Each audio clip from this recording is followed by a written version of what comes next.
The United Nations wants to groom your children and abuse them. Recently, they released a report suggesting that they want to normalize this kind of stuff with minors. And the fact checkers, so-called, will say, well, they didn't actually say that. They just suggested that children should be able to consent. But isn't that the same thing? Because children cannot consent. Here's the actual wording.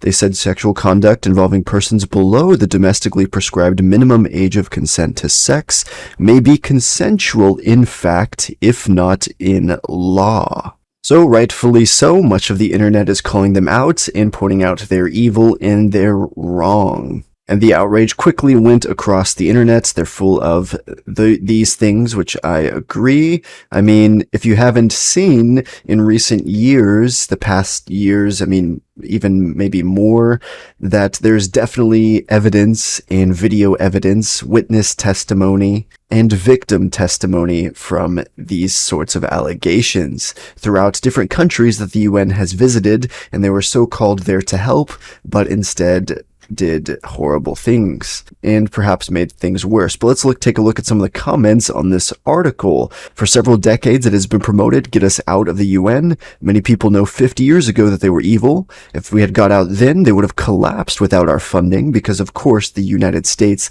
does the majority of the funding for the UN, and now it's too late and we're allowing evil to dictate over the rest of the world. And that certainly seems to be the case here, unfortunately. Truly evil, sick stuff. And a valid point another commenter makes is that using this logic, there should be no minimum age for alcohol consumption, smoking cigarettes, which actually went up in recent years, of course, or even driving, because, you know, some are mature enough to handle it despite legal prohibitions. I've yet to see any impetuous on these. And this is accurate. They are suggesting that children should be able to consent to all things, however they are not fully developed and not capable of doing such things. This is the same argument the trans radical evil activists make, suggesting children should be able to decide their own gender and consent to life-altering, permanently damaging things that are irreversible and usually regrettable years down the line, and can often lead to suicide. So this sort of pervasive evil thinking that children should be able to consent to anything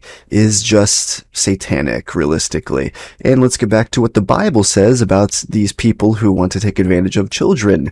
So Matthew 18:6 says, if anyone causes one of these little ones, those who believe in me, to stumble, it would be better for them to have a large millstone hung around their neck and to be drowned in the depths of the sea. In other words, line up against the wall, if you know what I mean. So just remember, if there's ever any sort of vote or any capacity of change you can make for our involvement in the UN, always push for reducing funding to the UN and pulling us out of the UN. We do nothing but give money to them and help them push evil on the world, with minor help coming to other places. But in reality, churches, missionaries, and other things could be done to help nations that need food and water and other stuff. We don't need a one world sort of government reigning over every country and nation. But if you're familiar with the Bible, perhaps it is the direction we're going. And just remember, if these types of people pushing this stuff don't get what they deserve in their lifetime, God's vengeance will certainly be upon them. So worry not. Nonetheless, thank you all for tuning in. I hope you guys have a great rest of your day. May God bless you all. And just remember, even in these dark times, you can still be a shining light to shine upon the darkness and expose evil. But thank you all for tuning in, and I'll catch you guys next time. Peace out.